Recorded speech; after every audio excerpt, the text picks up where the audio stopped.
from homeworks and such. So if you guys have anything question-wise, homework or content in general, any of that is fine, Hannah? 34? Yeah, we did that last time, I think, right? Oh, 34. We did 33.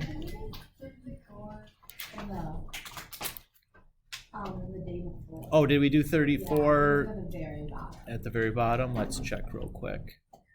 Yeah, we sure did. We did it in the notes. Because was it you, Elena, that wanted another example kind of like that? So yeah, we did it already. I'm happy to do it again, but if you're just like, oh, I'll just go back and look at that, I'm fine with that too. Whatever is easiest for you. I'm happy to do it again, but we did do it already once. You're good? Okay, that's fair. Again, I want to be clear. I would do it again if you wanted me to, but if you're like, oh, that's I'm happy, no problems. Who's next? Yeah, Casey. Can you do 49? 49. Yeah, that's a good one.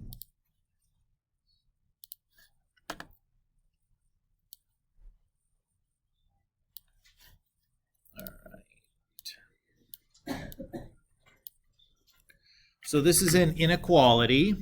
So when I have a rational inequality, I'm going to care about two sets of values. I'm going to care about the zeros. That is when the equation is equal to 0. And then I'm going to care about the discontinuities. That is where the denominators are equal to 0.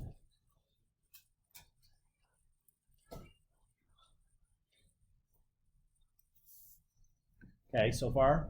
Yeah. Okay, to solve the zeros, then I'm going to just multiply both sides by the least common denominator. I'm just going to write it this way. So that would just be x plus 1 times x minus 1. Hi. Hi. Thanks. Grace, this is for you. Looks really important. It's in a big fancy envelope. When I do that, when I multiply through, I get x plus 1 and then plus x minus 1. So 2x is equal to 0. So I have x equals 0.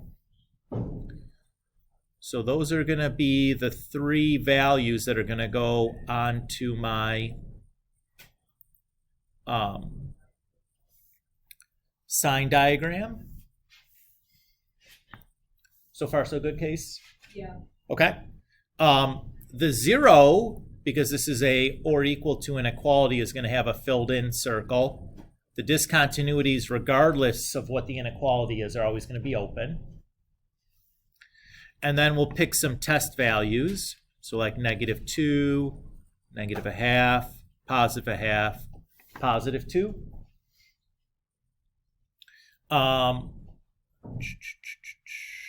So if I plug this in, this one probably, because I'm going to have to deal with adding some fractions also when I plug these in, I'm just going to do it on my calculator. And probably the easiest way to do this on your calculator, to do the test values, is to just type the function into a y equals slot. So I'll do 1 over x plus, minus 1 plus 1 over x plus 1.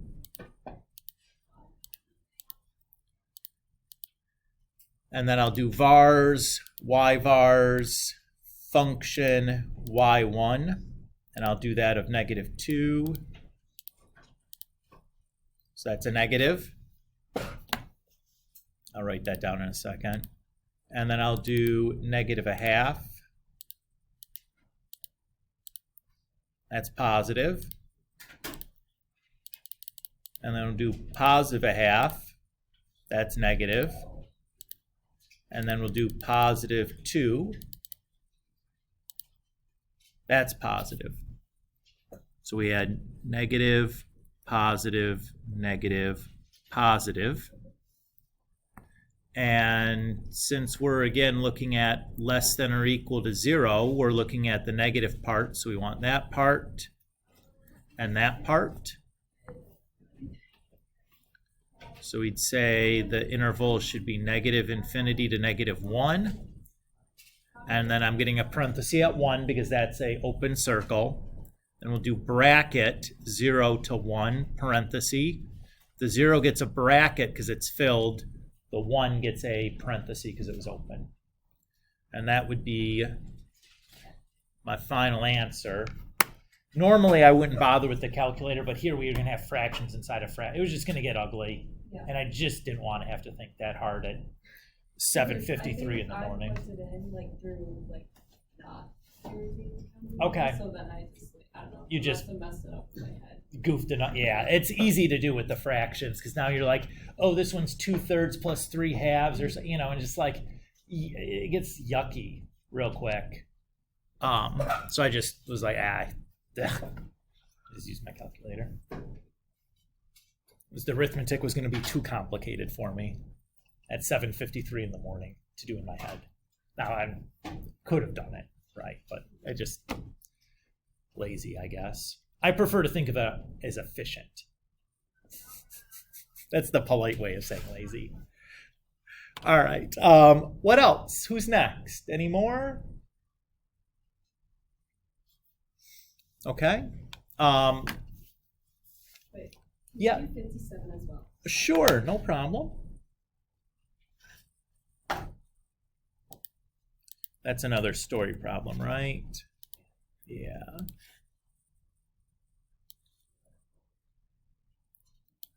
Okay. It says Jerry is trying to create an open box by cutting squares off the corner of a 24 by 30 centimeter piece of cardboard. All right, well, let's visualize at least what that's going to look like.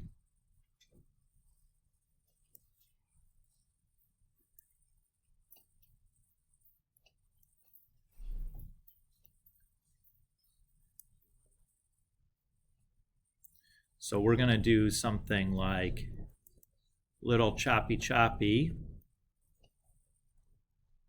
off of each corner.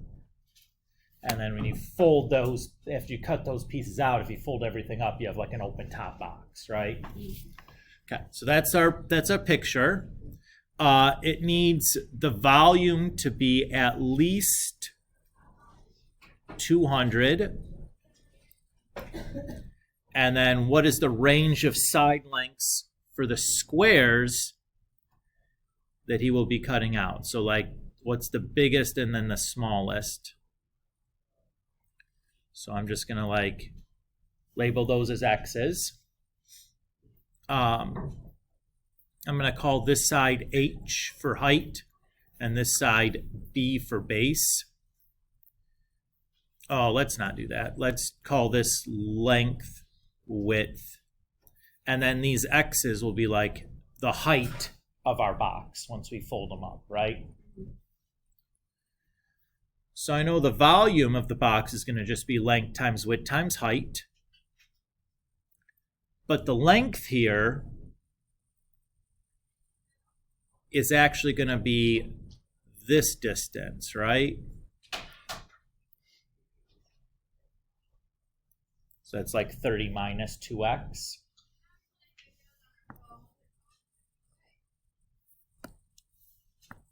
So far, so good there? Okay.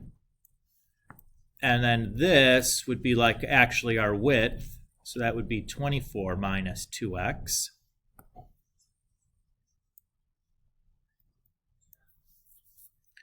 And then this is still our height. So that's x. And so since I know that has to be greater than or equal to 200, I can now go about trying to solve this. Well, I guess we could FOIL this out and do it algebraically. Let's try. 30 times 24 is 720, right? And then 30 minus 2x is minus 60x, and minus 2x and 24 is 48x. And then 2x times negative 2x times negative 2x is 48x. And we'll distribute that x through. So I'm going to have 4x cubed minus 108x squared plus 720x minus 200 greater than or equal to 0. And I think all of those are divisible by 4.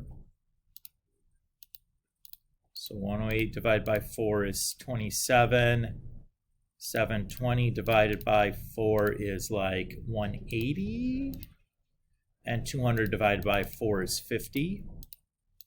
So I'm going to do that to start, as that'll make life like considerably easier.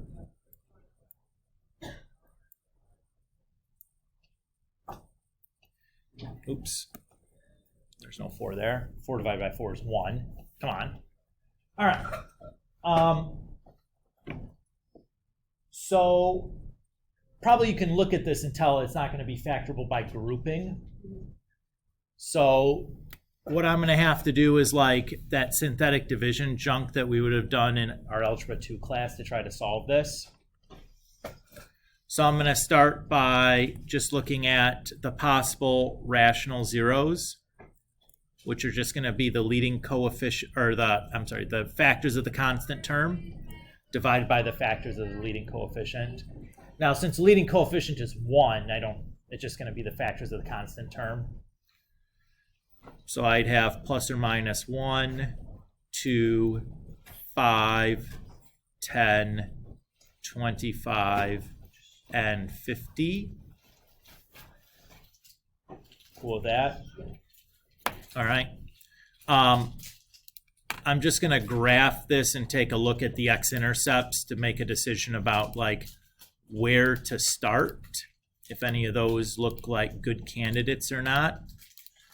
Again, from eyeballing it, I'm pretty sure that like these ones at the end aren't going to be it because the coefficients are just a little too small. And ideally, if I'm going to do the synthetic division, I'd rather have some like pretty small numbers to deal with. So I'm not super duper interested in those ones at the end, although they could possibly be answers, and I can make my window wider if I don't see anything. But I have a suspicion that I will. Okay, so I see an x-intercept happening right here. Looks like positive 1. Let's just zoom in real quick and take a little bit closer look. So just to make sure that is what I'm seeing.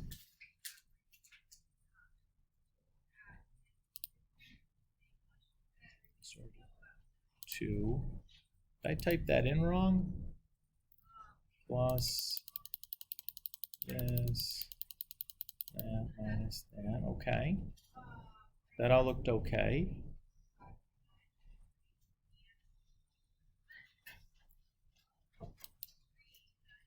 How come that's so interesting? Okay, well, maybe let's make it a little wider. That's a positive 1/2. That doesn't really seem like it jives with what's going on there. There we go. There's some more out there. But they're not where I'd expect them to be. My scale is too small. You think it's the 50? The X scale.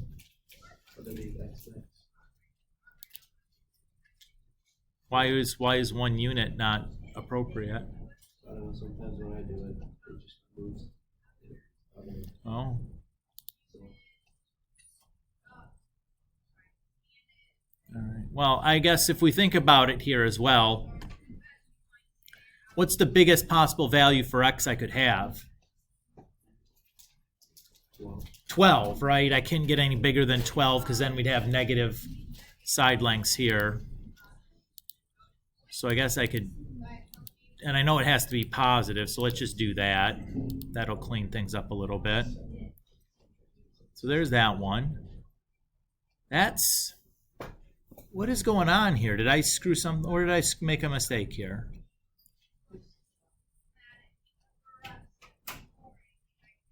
Plus 4. I write down one of these things wrong? No, 24 and 30. Who sees what's going on here? Where's this coming off the deep end on me? That's 108. 30 times, did I do that wrong? 30 times 24? Thought that was right. Yeah, 720. Okay. What is going on here? Interesting. Maybe they're all irrational. So, well, the other thing that I can do, so I have this set, I can just find these 2x intercepts, right?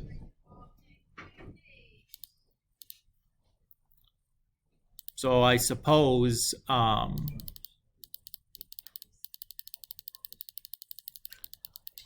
since I'm not getting a anything on my list of rational zeros or whatever. Okay. Okay. So I have 0.29.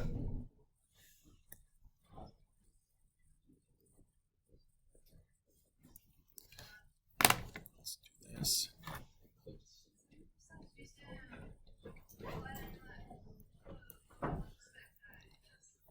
And then the other one that I had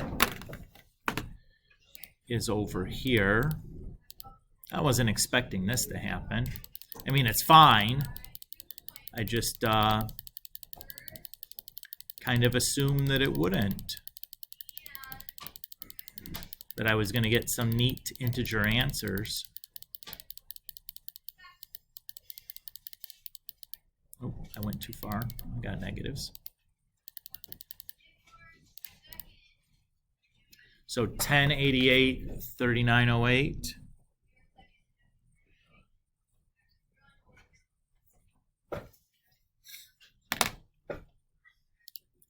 And if I go ahead here and like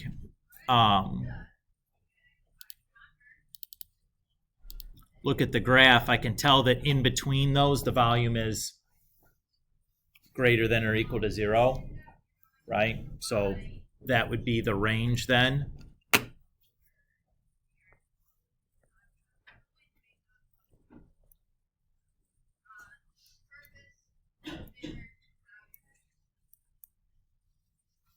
Something like that. What did it say in the answers? Did you look it up? 8 point something. Oh boy, maybe I'm wrong. You know, like sometimes you just like you just make some mistake and it's hard to find. It also is entirely possible. Oh no, this is what it had. So 1020 or 0.29 and 1088. Okay, that's good. They're going to say brackets, which fine, whatever. That's true because it was an or equal to inequality. But I was just surprised that it was needed to do it that way and not go back and use the tools from algebra 2. But it's fine. It's whatever. I just used my calculator to find the x-intercepts. That's okay? Yeah. Probably the setup was the tricky part, right? Yeah. Had you gotten to this spot here, Yeah, you probably could have gotten the rest of the way through, but that's a little tricky to see. Sure, the picture helps though, right? Yeah. If you draw a good picture, it's like, oh, okay, I can see what to do with this. Mm-hmm. But it's sometimes difficult to go from the description to what the picture needs to look like and where the labels need to be and all that jazz. Cool. Anybody else? Okay. Let's get this ball a rolling then. We're gonna do the new stuff for today, and I need to make sure that I'm stopped by 9:40 or so we have enough time for the homework quiz.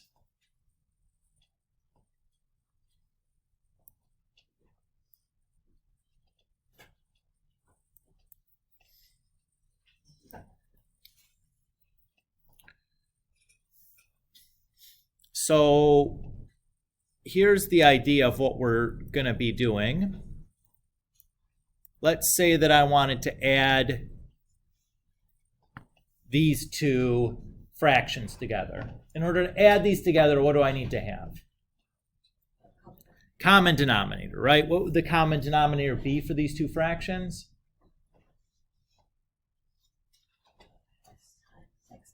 X times x minus 2. So the first fraction I'll multiply by x minus 2 over x minus 2.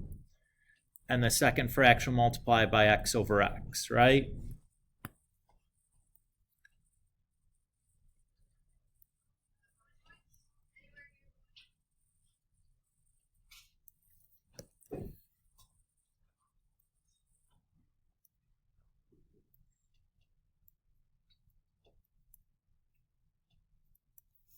So I'd say then that the sum of those two fractions is 3x minus 4 over x squared minus 2x. So a partial fraction decomposition is going to be starting with a single fraction, and it's going to end with breaking that up into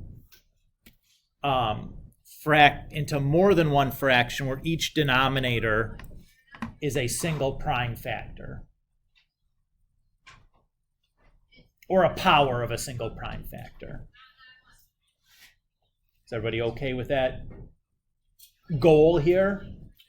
So the start is going to be a single fraction, and the end is going to be like the sum or difference of a bunch of fractions whose denominator is just like a prime or a power of a prime.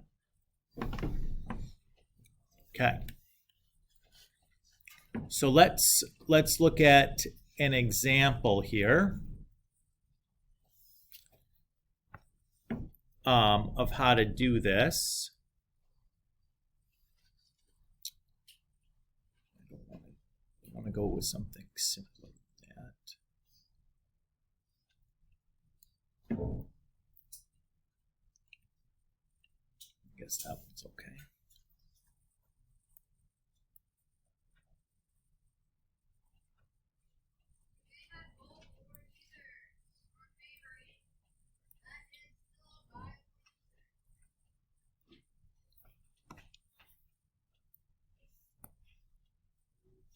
All right, so let's say we have something like this.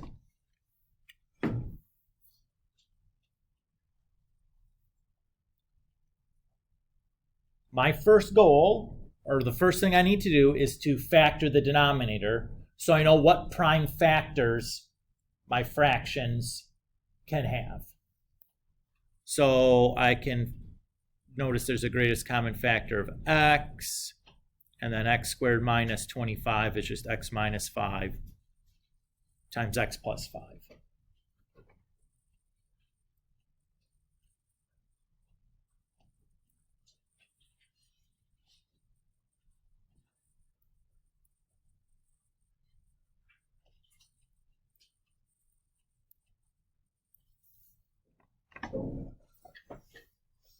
So when I break this fraction up, I'm going to have something over x plus something over x minus 5 plus something over x plus 5. I'm going to call those somethings just a, b, and c because I need a variable name for them, and I don't want to use x's because it's going to already have x's in here. So I'm going to use capital letters just to help remind me of what's actually the variable that I'm going to be solving for. So what I have now is an equation that I want to solve for. To solve a rational equation, what I'm going to do is clear the fractions. So I'm going to multiply both sides by that least common denominator.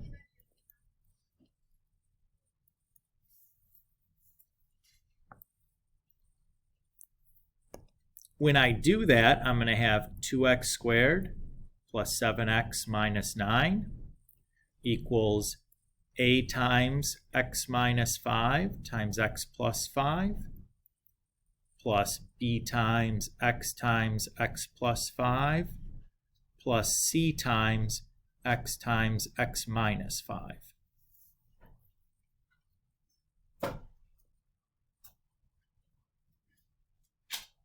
Is everybody okay there? I'm now going to multiply out the right-hand side. So that's going to give me ax squared minus 25 a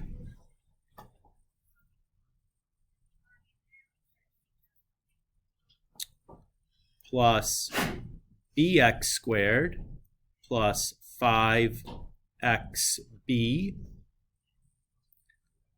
plus cx squared minus 5xc.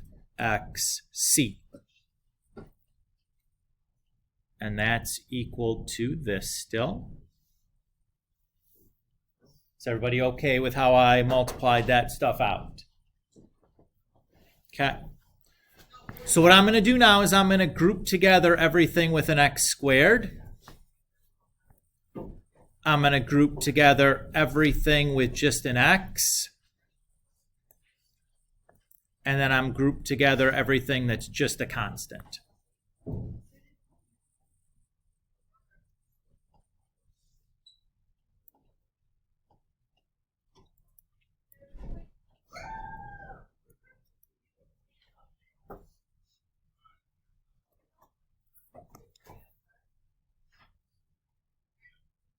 Oops.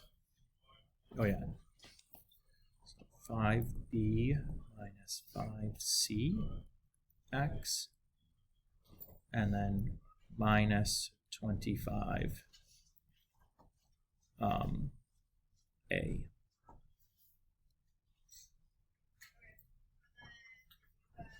Everybody so far so good? Okay. So what I'm going to do now is I'm going to use this to create a system of equations. So I know this a plus b plus c has to give me the 2 attached to the x squared.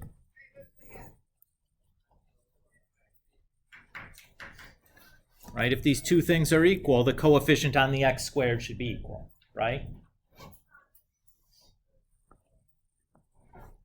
And then I know 5b minus 5c has to give me the 7.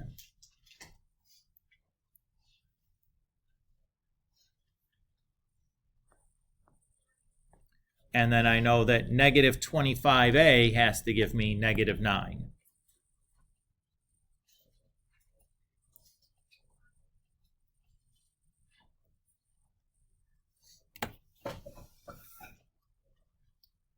So that's what my system is going to look like. If you think back to your Algebra 2 class, what was the easiest way to solve a system? Nah.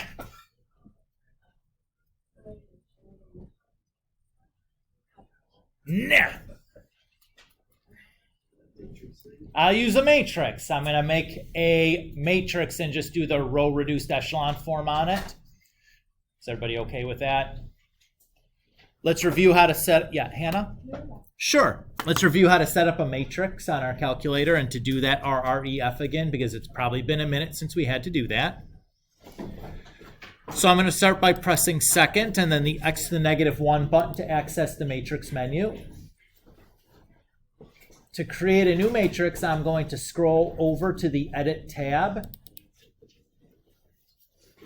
I'm going to select a matrix to do this in. I'm going to just go ahead and use matrix A. The system that I have has 1 2, 3 equations, so my matrix needs 3 rows. And as a column for the A's, a column for the B's, a column for the C's, and a column for the solution, so it needs 4 columns, so I need a 3 by 4 matrix. And now I'm just going to enter in the coefficients as I go, so I have 1A, 1B, 1C, and then a 2. I have 0 A's, 5 B's, negative 5 C's, and then 7, and then negative 25A, 0 B's, 0 C's, and a negative 9. Everybody's cool with how I type that in? Worth pointing out or reminding you guys, when I write my system, the equal signs have to be on the right-hand side. When I translate it into a matrix, the equal sign has to be on the right-hand side or it will not work right. So keep that in mind. Just a little reminder. You probably wouldn't have thought to do it any other way, but it's always worth just reminding. Now I'm going to go back to the matrix menu. After I exit out, I'm going to go back into the matrix menu, and this time I'm going to go to the Math tab. So I scrolled over, and I'm just going to go down to the bottom till I find that RREF command. Make sure you get the RREF rather than REF. I'll press enter on that, and then go back to my matrix menu and select that matrix A that I just made. Close my parenthesis and press enter. Now I got some kooky looking decimals there. If I prefer fractions, I can always do math frac and make those fractions, which is what I'm going to do here. So A is 9 out of 25, B is 38 out of 25, and C is 3 out of 25. So if I go back to the beginning, 9 out of 25 over x plus 38 over 25 and x minus 5 plus 3 over 25 x plus 5.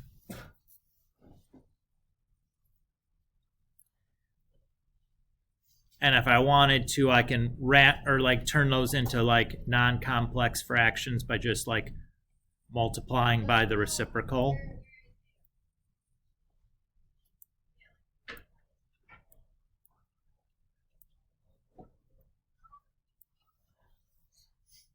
So there's my answer.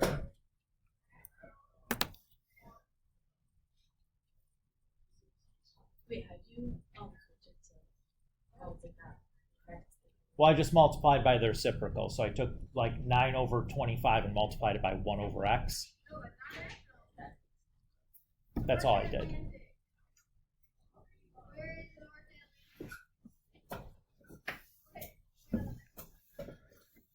Does that feel good?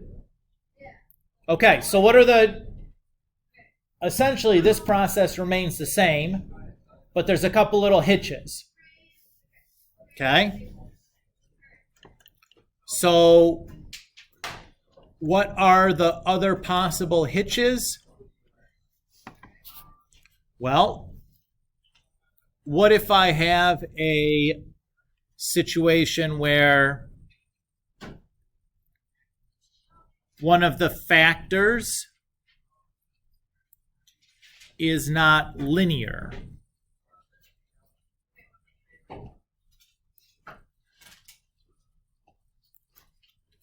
Or what happens if one of my prime factors is not degree 1? So let's look at this example. We're just going to set this up. We're not actually going to solve this one because the system is going to be enormous. So notice that this is a power of primes. And this is a nonlinear prime.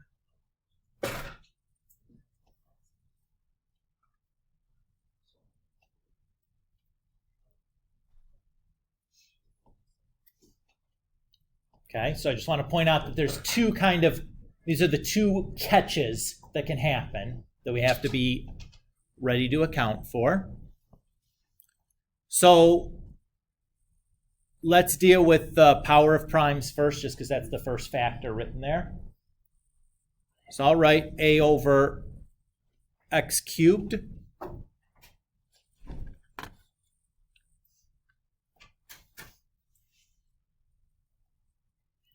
and I'll write, but that's not all. Because it's a power of primes, I need to have all the possible powers.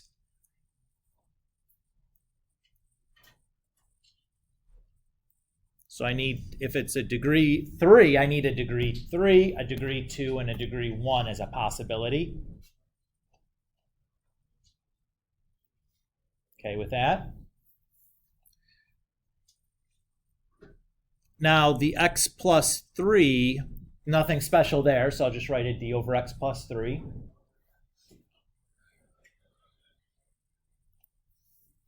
And now the last factor is nonlinear, right? So if I have a linear denominator, the numerator has to be degree 0, right? So just a constant. If I have a quadratic, a degree 2 denominator, the numerator could be linear or degree 0. So the way we're going to write that is I'm going to write ex plus f as the numerator there. So if it's going to be linear, then the e will be non-zero. If it's going to be just a constant denominator or a constant numerator, then e will just end up being 0 and it'll be the same thing. Now we're not going to work that out because that's what? That's a 6-variable system, yuckarooskies, but that's the setup.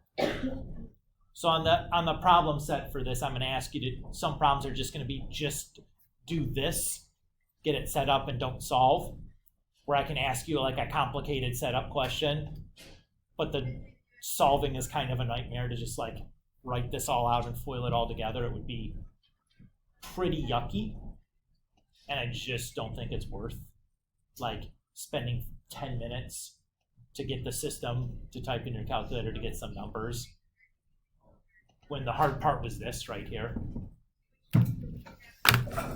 How are we doing so far?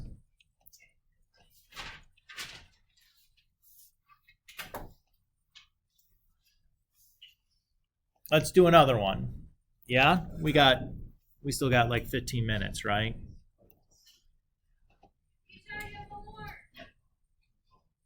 So again, we're gonna set this one up, but we're not going to end up solving it. Again, because it's kind of a pain.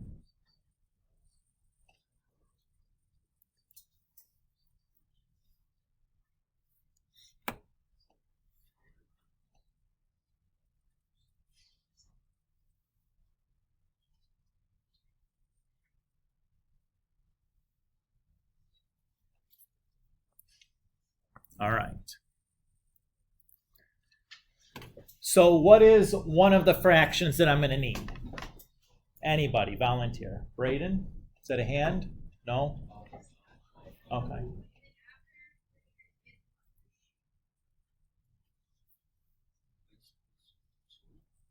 Okay, so I'll write a over x plus 2. That's one of them that I need. What's another one that I need? Somebody else. Rita. X squared plus 10. Or So b, well, what's the numerator, right? So that's fine. So what does the numerator need to be for that one, since it's degree 2? Bx plus c, because it's degree 2. Good. And then there's one more fraction that we need. Well, we have an x plus 2. Yeah, so we need d over x plus 2 squared. Right? So this is a power of primes. So we're going to need one to the first and one of them to the second. This is nonlinear. So we're going to need a polynomial rather than a constant as the numerator. Is that feeling a little better? Yeah. Sure.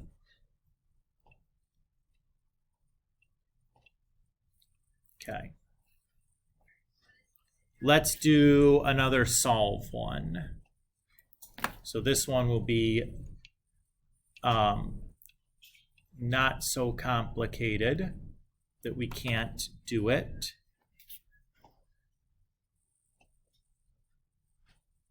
But it might include still some of the techniques that we've looked at so far.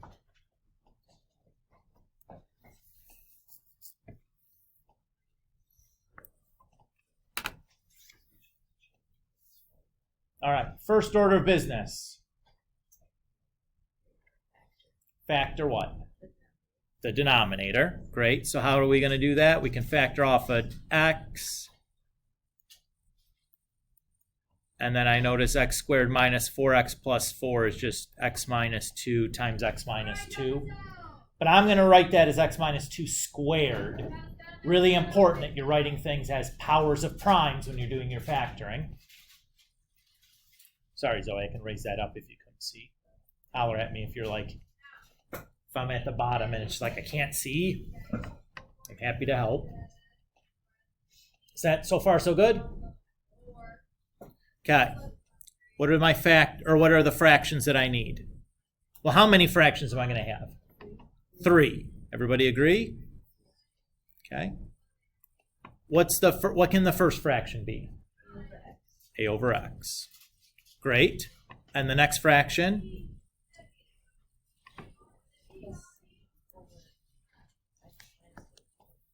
Just b over x minus 2. Again, it's a linear term, so the numerator is going to just be a constant. And then the last one should be c over x minus 2 squared. I heard some shy whispering from the back. Giselle, is that you? Yeah. Good job. Okay. Everybody happy with the setup? So now I'm going to multiply both sides by that denominator.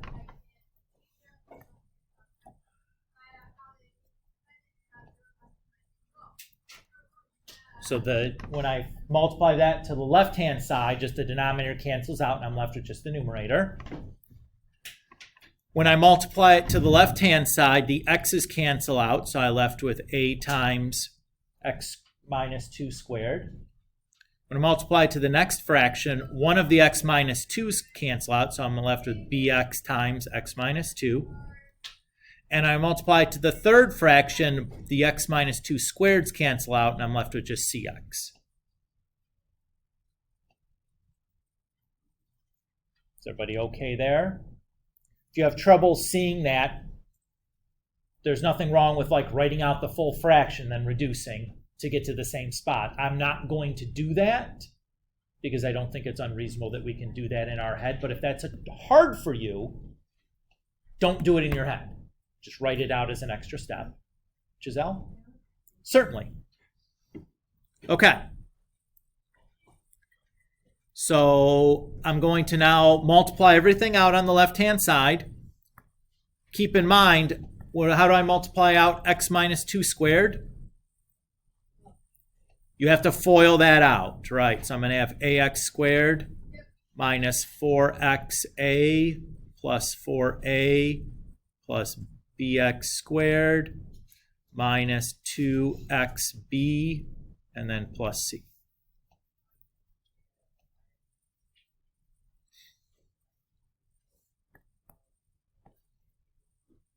Now we'll group all the x squareds together. We'll group all the x's together. And then we'll group all the constants together. And we'll just set those x squareds equal to -1, the x's to 2, and the constants to 4.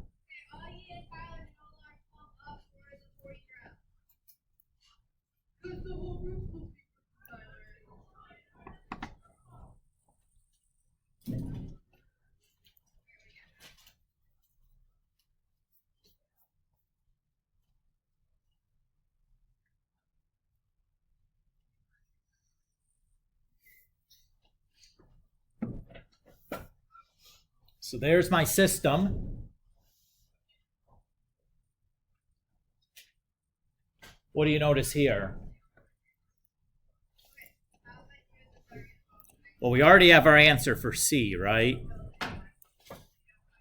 That's nice. So really what we're left with is just a two-variable system to solve. And this you could probably do just by hand. It wouldn't be wrong to do that. Would not be difficult. It's a pretty easy system to do. You just multiply equation 1 by 2 and then add the two together. And you should get that A is 0 and B would be then -1. Is that wrong? Oh my goodness, guys. What did I do wrong? Good Lord here. Good Lord. First of all, CX needs to go in here. Great googly moogly. And then I just have 4A is equal to 4. Whoa! That's just plain dumb. I don't have an excuse. It's 834. That's my excuse. So again, right away we see that A is 1, right? And if I know A is 1, what does B have to be? -2, right? And if I know A is 1 and B is -2, what does C have to be? +2, right? So I have -4 plus 4, that's 0, so C just has to be 2. So there we go. That's everything we needed. All we got to do now is just rewrite it.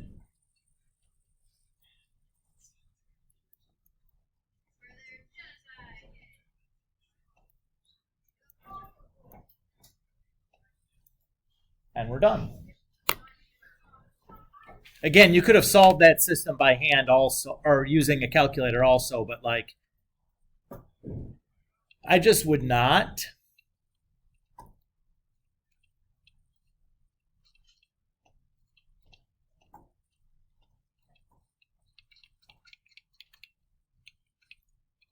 What do you guys think so far?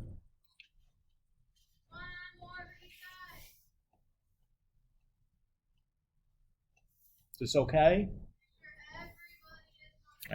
All right. What do we got? I need to finish, what did I say? 8:40 I wanted to finish by? Okay. Well, I could do more examples. Do you guys need more examples? It's probably okay, for at least for right now. Okay. You can always ask more tomorrow or next time with questions, right? It's not a big deal. So we'll stop here. I want to make